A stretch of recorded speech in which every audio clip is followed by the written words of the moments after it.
Hello Raptors fans, and welcome back to Raptors Report. Today we are going to be discussing the Toronto Raptors game against the Atlanta Hawks, but before we do that, I want to talk about some New Year's resolutions. Yep, this is a totally original topic that I don't think anybody else is going to be doing for the Toronto Raptors, so I'm going to be giving you 3 of the things that I think that the Toronto Raptors should look to improve in the new year, 3 New Year's resolutions, and they've got a lot to work on.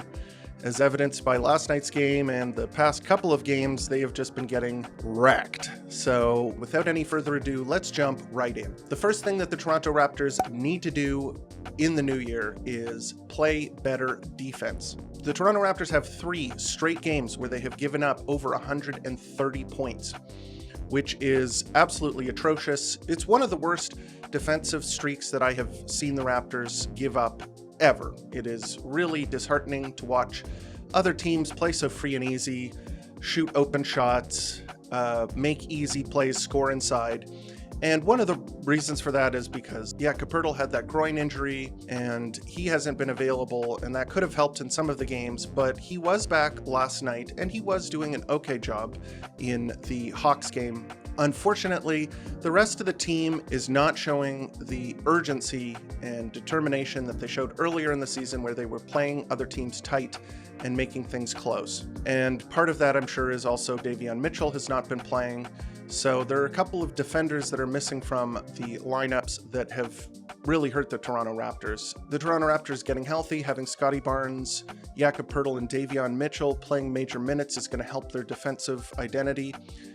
That will help them, but also I think that they can make some lineup changes in order to limit the damage that is happening on the defensive end. So one of the biggest fixes that they could do is to limit the minutes of poor defensive players. 2 of the biggest culprits for the Toronto Raptors on the defensive end are actually the veteran players of Kelly Olynyk and Chris Boucher. Those 2 are the first bigs off of the bench, and they have been getting destroyed defensively. Almost every time they step on the floor, the other teams are scoring inside. They are grabbing offensive rebounds. It's really kind of a mess, especially when Poeltl steps out of the game. Those 2 are the first to check in. It used to be Mobo, who is a better defender, but he has been riding the pine for the most part over the past couple of weeks, just because the team has gotten healthy again. Kelly Olynyk is now the primary backup big. And I think that one way or another, they should look to limit Kelly Olynyk's minutes, and probably Chris Boucher, although Chris Boucher is not as bad as Kelly Olynyk is on the defensive end. And I can think of one way that they can limit Kelly Olynyk's minutes is by trading him. Maybe we'll talk about that in another section of this video. Another thing is trying to stagger the worst defenders on the perimeter. The 2 biggest defenders on the defensive end in the starting lineup are Grady Dick and RJ Barrett. RJ Barrett is not a very good help defender, and his effort level waxes and wanes. And I think that when he's playing engaged on defense and he's an on-ball defender, I think his defense can be pretty good. Unfortunately, when he's not playing very hard defensively and he's off the ball, it's just, he gives up way too many open looks to the person he's guarding. Oftentimes it leads to scrambles and breakdowns on the defensive end where other players have to come over and help, and then that leaves their man open. Long story short, he's not a great defender. Grady Dick is one of the targets for the opposing offensive schemes. Whenever he is on the floor, the Raptors' opponents are looking to target him and his foot speed. And I've mentioned that he's decent in isolation. I still think he's okay in isolation, although he has slipped recently. I don't know if that's fatigue. I don't know if he's hit a wall. I'm not exactly sure what the issue is, but his defense has kind of declined. So putting those 2 players into the starting lineup, I understand why they want to do it. They want to have 2 of the younger players, 2 of their better younger players, playing major minutes and gaining confidence and starting. Unfortunately, having 2 of them on the floor at the same time is a disaster for the defense. And those 2 players play in positions where scoring is abundant. The shooting guard swing position, both of them are kind of guard forwards. They're both sort of swings. That's where a lot of scorers in the NBA are. And if you have both of them on the floor, one of them is going to have to match up against a pretty good offensive player. And what that means is that you are going to be getting those players in isolation, you're going to be getting those players moving off of the ball, being able to attack against a player who is not a great defender. So they need to stagger those minutes more, and perhaps even consider bringing Grady Dick off of the bench. I think that RJ Barrett brings something to the starting lineup that is needed. I think that they have kind of gone away from his pick and roll with Jakob Poeltl, which I don't quite understand. But I think that they could use his creation ability in the starting lineup. Grady Dick would have more shooting opportunities off of the bench. They could feature him more on offense. I just think that the two of them sharing the court together is bad news for the Raptors defense. And lastly, I think that the schemes and the philosophy of the team are good from a teaching standpoint. I think that we heard extensively about the defensive scheme at the beginning of the season, where they were going to be trusting the perimeter defenders to be the MIG, most important guy. The Toronto Raptors have good defensive guards in Davion Mitchell. Jamal Shead is pretty good as well. Ochai Agbaji is pretty good. And I understand why they would want to make those guys feature them and have them be disruptive on the perimeter. However, I think that they should go to a more traditional defensive scheme where it's less about ball pressure, less about turnovers, and more about protecting the basket. Generating steals is obviously a good thing for a team that wants to get out and run. However, I think a lot of the aggression that the Raptors are showing leads to open shots, it leads to breakdowns, and I don't think that the team is quite well equipped to scramble. In scrambles and X-outs, a lot of the time you will be getting an unfavorable matchup where players are going to be closing out recklessly to try to get to shooters, and a lot of those players are not very well equipped to recover in time. And I think that by dialing down the aggressiveness on the perimeter a little bit, you're not going to be generating as many turnovers, but you will be limiting the amount of open shots and advantage situations that other teams are going to be getting. So that's my thought on that. So number 2 for the New Year's resolutions. I want the veterans to play better, and then I want the front office to trade the veterans. Yep, they've already begun showcasing players, and you can tell Jacoby Walter had a really good stretch where he was playing a lot of minutes and really impressing, showing that he can do a lot. Jonathan Mobo has been pretty good all season long. Those guys have taken a back seat. And the reason that they've taken a back seat is not because they're the worst option to put on the floor. Let me put it that way. I don't think that they haven't earned the minutes. I think that in many cases they are playing better than the veterans that are playing ahead of them. I think that what is happening right now is that the Toronto Raptors are pumping the minutes for the veterans, getting their counting stats up, and they will be trying to make them available via trade.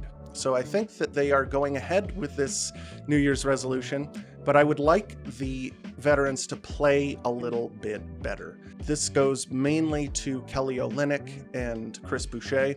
Bruce Brown played yesterday. I thought he played very well, actually. I thought that he played well defensively. I thought he had a bunch of really energizing plays. His knee was looking good when he got up for that dunk. He has looked pretty good. Kelly Olynyk and Chris Boucher have to play better because I think that the Raptors would benefit from a trade for either of those two guys.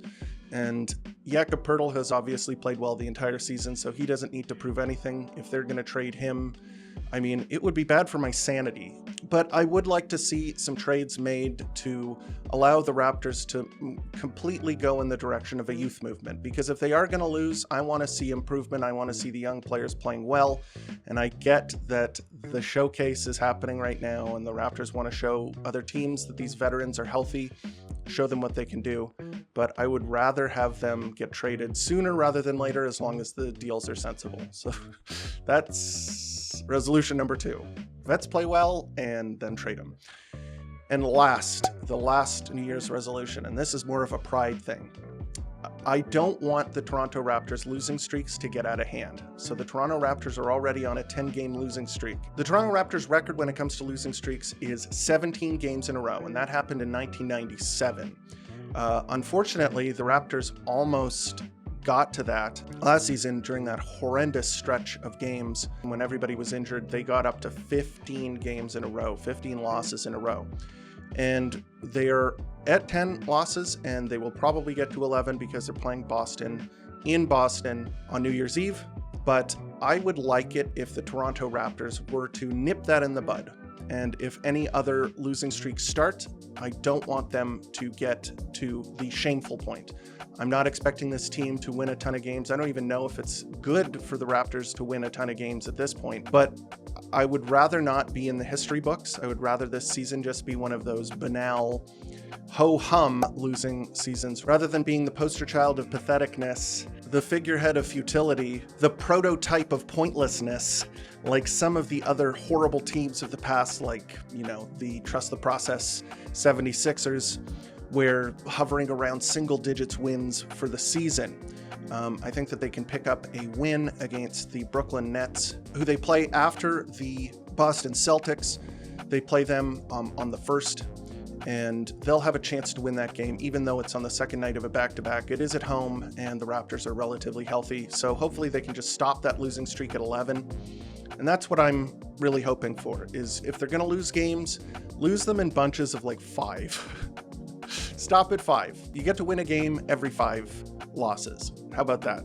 Maybe that should be the thing that they put above the door when they're going out to play the game. No more than 5 in a row. That's a really inspiring slogan. Maybe it'll stick.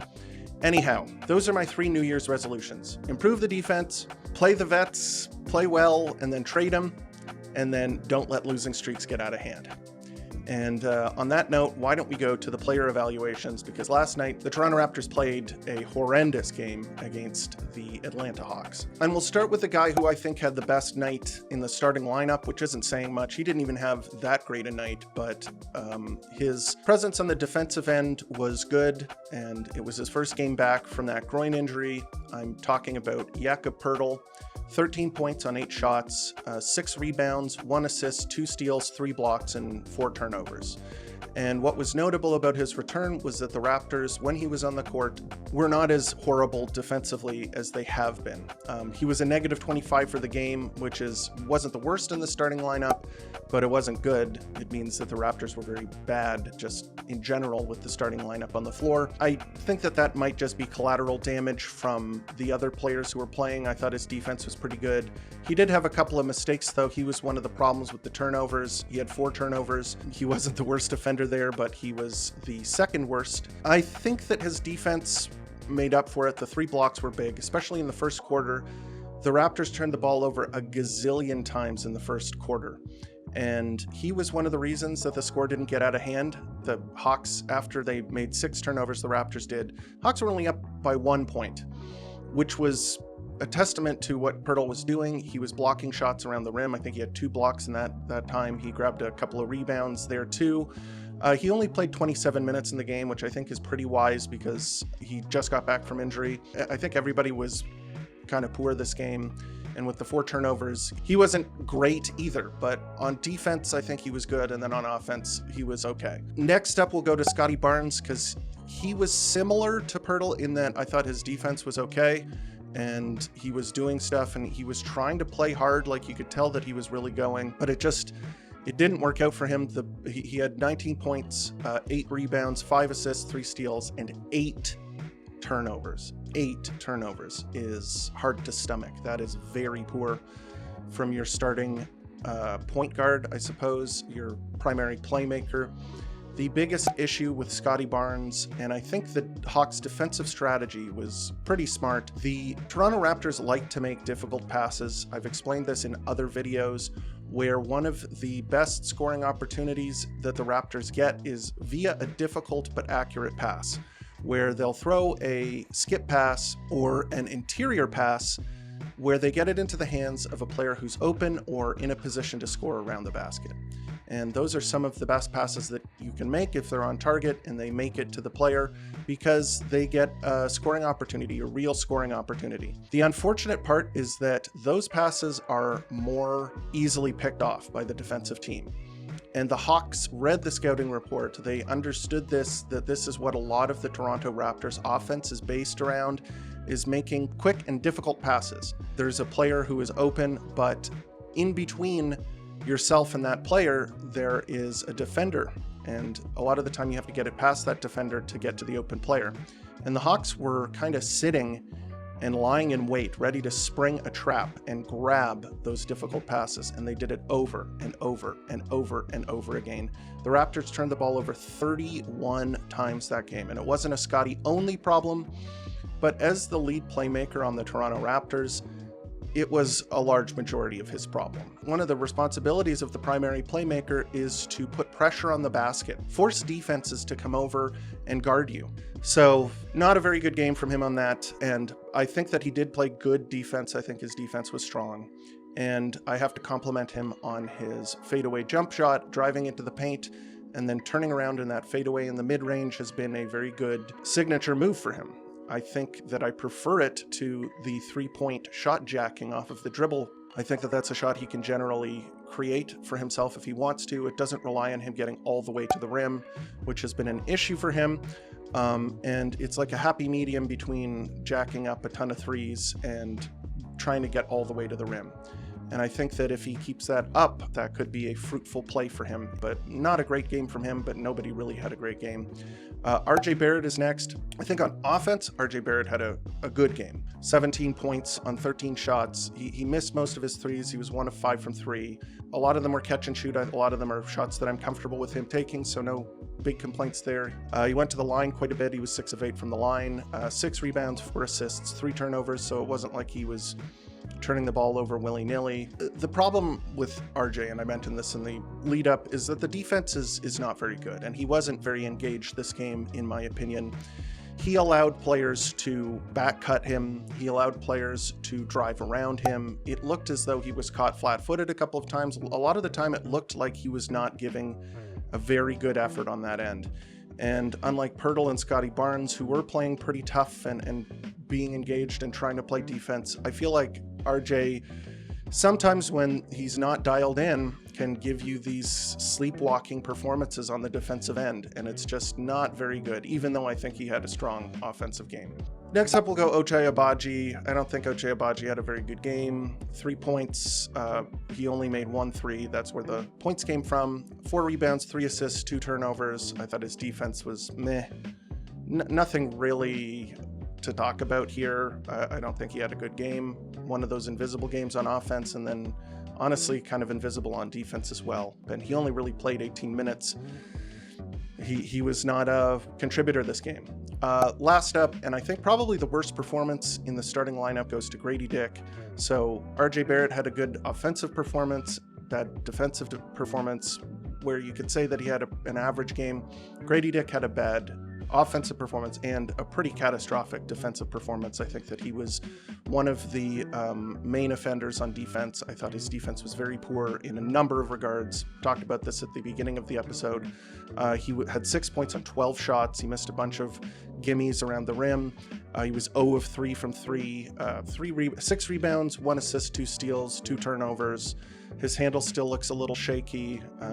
I think that it was probably his worst game of the season. Now we go to the bench, and we'll start with the guy who just made his return from injury, Bruce Brown. I thought he had a really good game. Very solid game, 12 points, albeit on 12 shots. He had 3 rebounds, 1 assist, a steal, 1 turnover. He hit a 3, but it was counted as a 2 because his foot was, like, his pinky toe was on the line. But it was good that he was able to hit that kind of shot. His defense was actually good. I thought that he picked up Trae Young on a couple of possessions, looked good there. He can kind of guard up and down the lineup. He looked springy, had a very nice dunk in the first quarter that energized the team. He looks like a guy who can contribute. I mean, it's a 1-game sample size. He looked poor last season, but he mentioned in the offseason and during this season that the knee injury was really bothering him, and perhaps this could be a sign of things to come. Maybe he could be a, strong role player for the Toronto Raptors and maybe for the next team if they manage to trade him for good value. And if they can't find a good value deal for him, I think I'd be comfortable with the Toronto Raptors just re-signing him if they can't find a taker for him. Obviously not at the salary that he's currently making, which is $23 million a season, maybe at a reduced rate, but if they can't find a good deal for him, maybe they should consider re-signing him. Another good player for the Raptors off of the bench was Jamal Shed. Jamal Shed had 5 points. He was perfect from the field. He made a 3, he made a 2. He had 6 assists, only 1 turnover. I like Jamal Shed. I think he is a solid backup point guard.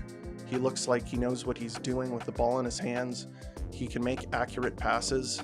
I'm more than kind of liking what I'm seeing. I am liking what I'm seeing. So good game from him. Now we get to some of the guys that, I kind of don't want to see with the Raptors past the trade deadline. Kelly Olynyk, 6 points on 4 shots, 6 rebounds, 2 assists, 4 turnovers, and horrible defense. The defense with Kelly on the floor is very poor. I know he was only a -1 in this game, and most of the points came against the starters. I'm going by what my eye test is seeing rather than just the plus minus in the game. He is not a good rebounder, and he is not a good rim protector. And the Raptors, whenever he is on the floor, have a difficult time containing opposing penetration. He is not a deterrent at the rim. He has very limited lift, and he does not really grab rebounds very well. So, yeah, not enjoying what I'm seeing there. I've loved him, watching him during his career. He has been a journeyman in the NBA for 10 seasons, so this isn't like an indictment on him as a person, just kind of where he is right now. Chris Boucher, 9 points on 3 shots. He shot a bunch of free throws. He made a 3, 2 rebounds, a steal, 1 turnover. I feel like Chris Boucher and Kelly Olynyk, when they're paired together, kind of exacerbate the problems that the Toronto Raptors have on the interior. Neither are very good rim protectors. Neither are great defensive rebounders. It's just kind of like they accentuate each other's weaknesses rather than complement each other. Even though he had a good statistical game, maybe there's some box score watchers out there from opposing general managers. He hit a 3 last night. Yeah, the defense when those two are on the floor is not good. Jacoby Walter played 16 minutes, and his defense is pretty good, but he's not being featured on offense. He's not being given the ball a ton. I'd like to see him with the ball in his hands a little bit more because he was kind of invisible last night. I'm surprised he played 16 minutes because I didn't notice it that much. But yeah, I'd like to see more from him, and we'll probably see more from him if and when the Toronto Raptors make those trades that I was talking about. And that was the game. It was a really, really, really bad game to watch for a Raptors fan. Turnovers just in general are very frustrating to watch. They're always some kind of error. I can live with missed shots, especially if they're good ones, because there's not necessarily a mistake being made. Sometimes you take a good looking shot, your form is good, everything is good about the shot, except it doesn't go in, and you go, oh well, on to the next one. Sometimes there are nights where you just miss a ton of shots from decent shooters, but that was not the main issue. There were 2 big issues, the first of which were the turnovers. And they did it in so many different ways. Bad passes, offensive fouls, poor dribbling, getting stripped, throwing the ball out of bounds. It just bad. 31 turnovers is atrocious. I think it's 2 off of the Raptors record for the most in a game. And then defensively, the game, it was just bad. The Raptors were giving up open shots. They weren't protecting the rim. They weren't grabbing rebounds. There were a bunch of offensive rebounds. It was ugly basketball. I thought that they had a chance to win this game. The Hawks have been on kind of a tear recently. They've won a couple of games in a row, but they're not the best team in the league. They're a good team. The Raptors were at home. Bruce Brown was playing. They're not even that injured anymore. And the Hawks were on the second night of a back-to-back. So I heard Bruce Brown talking about how the Raptors were tired. They were tired. And I get it. They're kind of low. They've only won 7 games. They're probably not feeling too hot about themselves right now. But this is against a team that was also tired. The Hawks' second night of a back-to-back. You're at home. You're getting healthier. This should be a game where you at least compete a little harder. And at least coming out of the gates with those 6 turnovers set the tone. It made it look sloppy and unprofessional. It gave the Hawks a lot of confidence coming in. It was an ugly game of basketball, and there were a lot of players that should be held accountable. I think that the coaching staff should be accountable as well. They had that extended practice where they said they were going to fix the issues and really pay attention to detail. And to come out with that kind of performance with all of those turnovers, it's not a good look. It's not a good look for the players who are playing. It's not a good look for the coaching staff. It's just a bad look for everybody involved. I think they had a good chance to cap the losing streak, and they didn't do it. So Yeah. Next up, as I mentioned before, they are going to be playing the Boston Celtics in Boston on New Year's Eve. That I am not expecting much. I expect that it might be a little closer than usual because the Celtics like to rest their players when they're playing against weaker competition. They'll have some healthy scratches, or they'll only play them a couple of minutes and then put on the bench. But they are a very deep team and they play very well in Boston, and the refs love the parquet floors so they don't call any fouls on them. But I'm sure that won't be the difference. It's just ugly basketball being played right now, and hopefully that they can at least show some pride in Boston, not make it look like they don't care. Because I want to watch these games and I want to cheer for these guys. So hopefully they're able to show out in Boston at least a little bit. And that is the episode. Let me know, what do you think about my New Year's resolutions? It's probably something you've never heard before, very original topic, but let me know, maybe you have some alternative New Year's resolutions that you think that the Raptors should follow through with in the new year. Please leave a comment if you have something like that for me. When do you think this losing streak is going to stop? You can let me know in the comments as well, and also on Twitter and Blue Sky, where you can reach me at Raps Report. I love talking to other Raptors fans. We are the best. We are showing our spirit right now through these losing streaks, but I love hearing from you guys. I always try and answer your comments. And also, please leave a like and subscribe if you haven't already, because that helps the channel. And as always, thanks for tuning in to Raptors Report, your source for in-depth Raptors content.